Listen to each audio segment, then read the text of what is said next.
I mean, this was really, I've covered some terrible things, but this is right up there in terms of just absolutely harrowing scenes. Uttar Pradesh, this state that we went to, a neighboring state, one of the hardest hit in the country. And I do want to warn our viewers again, as you already have, that this is really tough to watch. But the families that we spoke to, they want the world to see their agony. A man wails in anguish, but no one is listening. His cry, just one of many, at this hospital in Uttar Pradesh state. "Oh, my child," he says. "Oh, my God, my baby." Inside the entrance, his son Deepak is fighting for his life. Gasping for air, his body convulsing. There are no doctors attending to him. The handful of medical staff working in this ward are stretched thin to breaking point. This hospital is completely overwhelmed. The doctors say that they have about 55 beds, and currently they're treating more than 100 patients. And you can see people are literally just lying on the floor, desperately hoping to get some medical attention. 32-year-old Kavita says she's been here for 4 days, begging for oxygen that has not come. "I'm getting anxious," she says. "No one is listening to me here."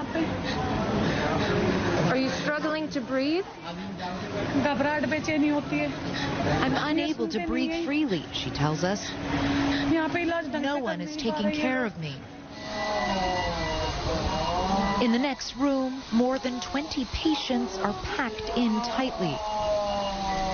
This is what now passes for the intensive care unit. Family members have taken on the role of primary carers, where medical staff are simply unavailable. This man complains no one will change his wife's soiled bedding. Suddenly, there is a commotion.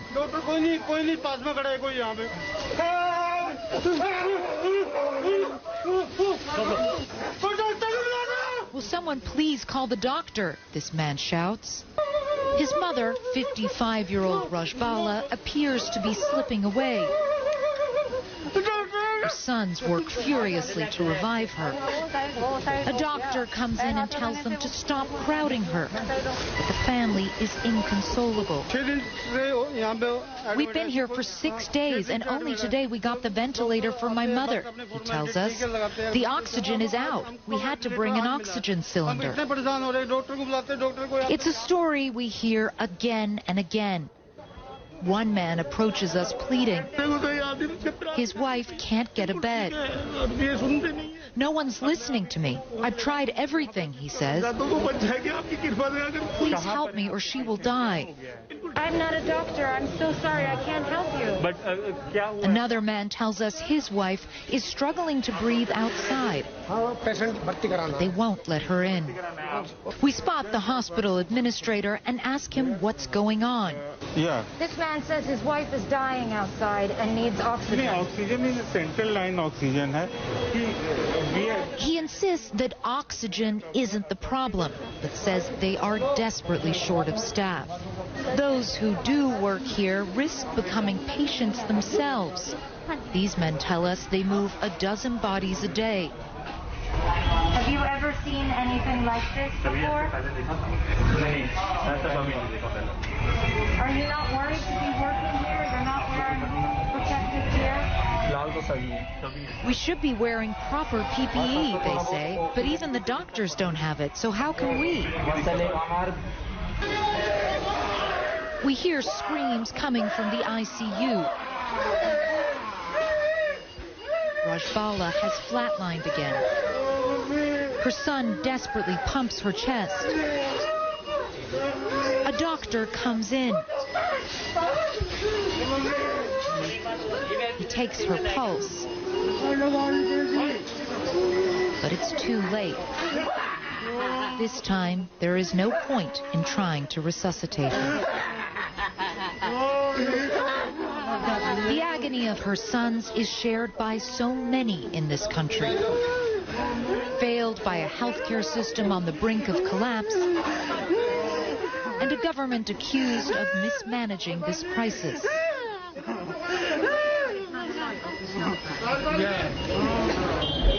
Just a few hundred yards away, in the same hospital complex, it's a very different picture. Orderly lines of people patiently wait to be vaccinated, following the Prime Minister's announcement that anyone over 18 can be inoculated. A state lawmaker is among 600 people getting their vaccine. The hospital administrator and local journalists eagerly stand by to capture the moment. We were just in the hospital over there. Yeah. It was shocking to see. Why? It was shocking. Why? Because the conditions are so bad here. Why do you think India has been hit so badly? Ma'am, we are trying. The hospital administrator interrupts and warns him that we have been asking too many questions. Sir, you don't need to coach him what to say.